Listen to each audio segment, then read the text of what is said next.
Alright, so welcome back everybody. So for this video I'm going to show you guys how to play Cubitos from AEG Games. It's kind of an interesting game. In Cubitos, basically everything is a cube. All of the creatures are cubes, and yes, this is a cheese cube. But there are some animal-like cubes in this game as well. But yes, everybody is a cube, so that's kind of an interesting theme for the game. But in this game, you're actually going to be racing around a track. That's the theme. You're racing around a track. The first player to basically reach the finish line wins the game. So there's no victory points in this game. Now, they say if you, and this is also sort of a simultaneous game, so you can actually play this game simultaneously. So while you're playing, if you finish the line at the same time as another person that finishes the line, whoever got farthest ahead, meaning not only did they make it to the finish line, but they passed the finish line and kept going, whoever makes it the farthest would break that tie if you both or multiple players pass the finishing line on the same turn. And if that still does not break the tie, then you're going to have to play again. Because apparently the creator of this game does not like ties. So if you still tie after you pass the finishing line, guess what? You're playing again to break the tie. Now, but this is a game that you're also going to be rolling a lot of dice. Every player starts with 7 light gray dice and 2 dark gray dice. And at the beginning of the game, you'll only have a total of 9 dice. So when you roll dice, you're going to have a certain amount of dice that you can roll. And if you look at this purple hand with the 9 on it, it means that's how many dice you can roll on your turn. 9 dice. But there are ways of getting these purple hands that will add +1 to your rolls. So you'll be able to roll an additional dice if you had one of these hands. So you can roll more dice as the game goes on. And there's a couple of ways, there's 2 ways you can get those hands as well. Another thing is at the beginning of each round, one player is going to have this additional free dice. So whoever is going first is going to get this. And then in the next round, it's going to pass to the next player in turn order, obviously. So everyone's going to get a chance to use this free dice as the game goes on. So that's cool. Now the free dice means not only do you get to roll your 9 dice, but you also get to roll this big one as well. If you have, obviously, if you're the player that gets it for that round. And there's a couple of things, especially in the beginning of the game, that you'll be rolling. These black dice here, or should I say these dark gray dice, they have a foot on it, and they also have a one with a circle on it. These light gray dice, they only have the 1 circle with the 1 number on it. That's it. So there's no foots on these gray ones. And then, of course, this special dice here, this free dice, it does have the foot on it. It also has a 1 on it, but you'll notice it's a cube. If you get this, if you roll this, then you get a credit.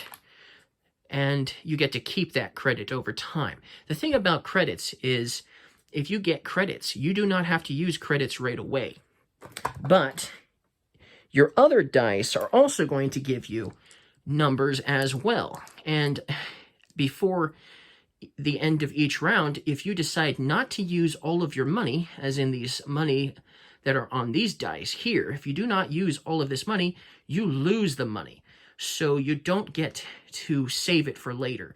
So the only way you're going to get credits is obviously if you roll this, or if you'll find certain spots that you might land on, like this one here. If you land here, it gives you 3 credits. If you land here, you get 2 credits. So if you land on a spot that gives you credits, you'll get credits which you can save over time to buy more powerful cards. Now, you're going to be buying cards. Each of these cards here, not only do they have abilities on them, but they also go with a corresponding dice. And so you're going to want to spend your money to buy dice. And obviously at the beginning of the game, this one is going to be too expensive because it costs 12 money, and at most you might have a few, maybe 5 or 6 or something like that at most money. So you're not going to be able to afford that right away. You're going to have to get credits, as in you're going to have to get these and just keep getting them and getting them if you want to save up for something like the Rollosaurus. So that's one thing to note, is the credit situation and what you're going to want to purchase with your money. So you're going to get dice that either have the foot on it, or you're going to get dice that have the money on it at the beginning of the game. As you get other dice, you'll have other things you can do with that dice, and other, obviously, abilities, and we'll go over those later. But the other thing, obviously, for the foot, if you get a foot, you'll automatically get to move your cube creature racer up one on the track for every foot you get.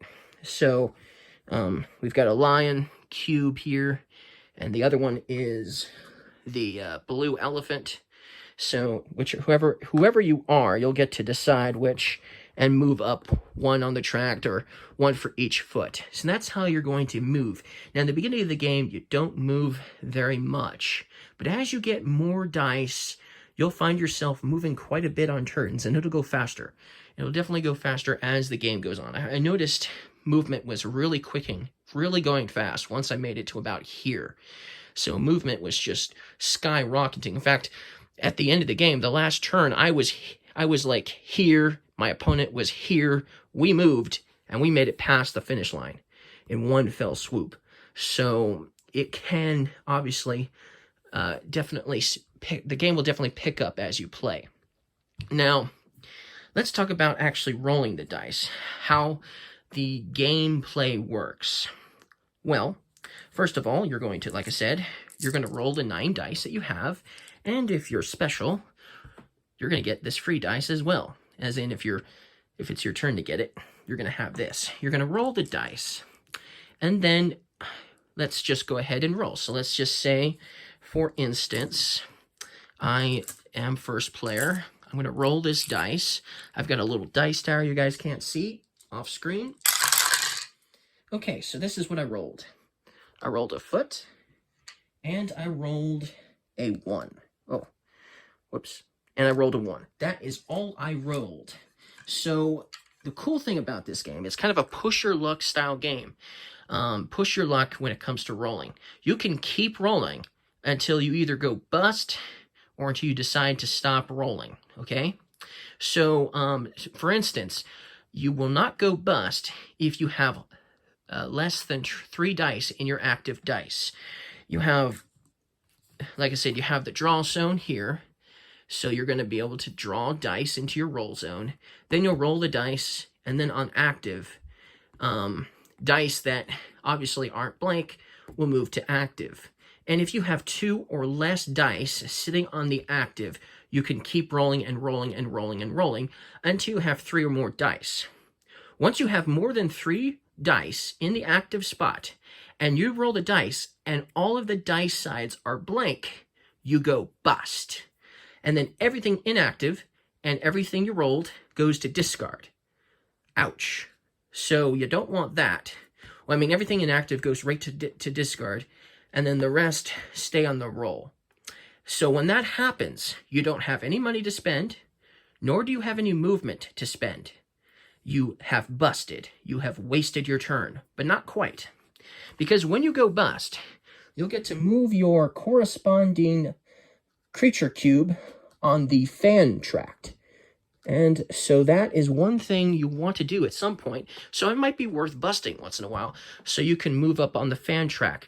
Now, the reason why you might want to do that is the only way you're going to get these purple hands, which allow you to roll more dice, is if you get them by going up the fan track. And the first one you'll acquire is when you go up to number 3 on the fan track. You'll get another one when you make it to 6. You'll get another one if you make it to 8, which is unlikely. And you'll get another one if you make it to 11. Another thing you're going to get after you make it to the second spot on the fan track, you're also going to get credits, which you can save for later. So you can keep getting credits as you go up on the fan track after the first one as well. So there is at least a benefit if you risk it all and bust and roll all blanks after you roll 3 dice. So that is something to note. Now, there is another way you might be able to get these, you might be able to go up on the fan track. There's a couple of spots on the board. Here's the first one. This one has the flag on it. So does this one. So does this one. And that's it. That's all there is on this particular race board. There's 4 race boards in total, so there's a lot of replayability in this game. And there's all sorts of different cards for each of the different colors, but you only play with 1 ability card per color. So there's a lot of replayability in this game. But there's only 3 spots on this particular racetrack where you're going to be able to go up on the fan track. So obviously, it's most likely not going to happen much if you don't bust at least a couple of times throughout the game. So it might be worth risking it all to get as much money and much movement as possible for a chance to bust. Might be strategic to do so, to get those purple hands out, obviously, so you can roll more dice and have more powerful turns. So that's what's going to happen. So since I only have 2 dice out, that means I can continue to roll. So I don't have to worry about busting because I still only have 2 dice in the active zone. So I'm going to roll again. Okay, now I got 1 more. I got 1 more exactly. But now if I choose to roll and get all blanks, then I go bust. I'm going to do it anyways, even though that is a risk. So I'm going to roll again because this hasn't given me anything yet. I'm going to try to get something with this bigger dice while I have it. And unfortunately for me, they were all blank. So that means I've gone bust.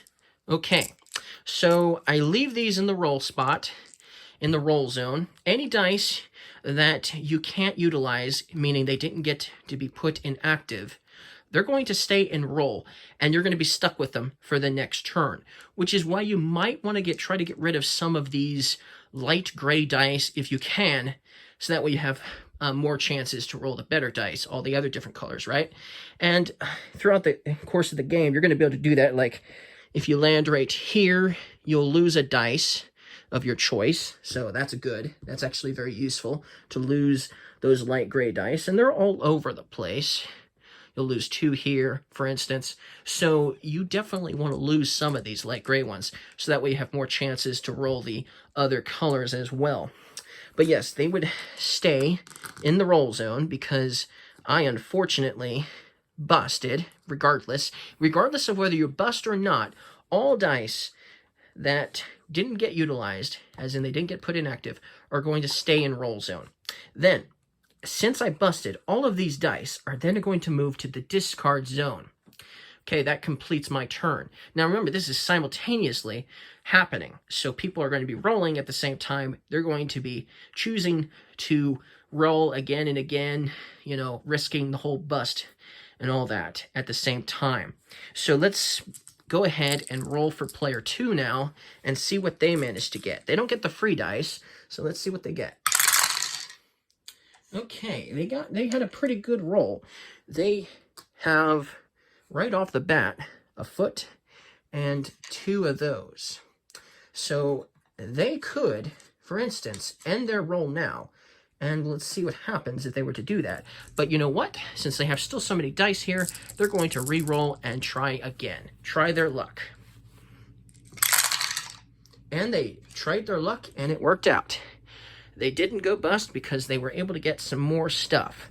They got 2 more money, or 2 more credits. Now they're going to decide to not roll anymore. So they'll leave these here in the roll zone, and now they will go to the movement phase of the game. So the next thing you do is actually going to be a couple of things. Now you have this handy little guide to tell you, but if you have abilities that you can use at this time period, you'll use them. And then if you have the red dice, which is Mr. Soldier over here, if you have these dice, then you'll resolve these dice, and we'll talk about Mr. Soldier later, but you'll resolve these dice if there's any in the rolls that have swords on them. And then you'll also determine movement. So you'll determine how much you're going to move, and then you'll move. So since I don't have any special dice yet, I am going to go ahead and move for the blue player, which is the elephant, and they're going to move up 1 on the track, which is right here, which has the number 2 on it, so they get 2 credits.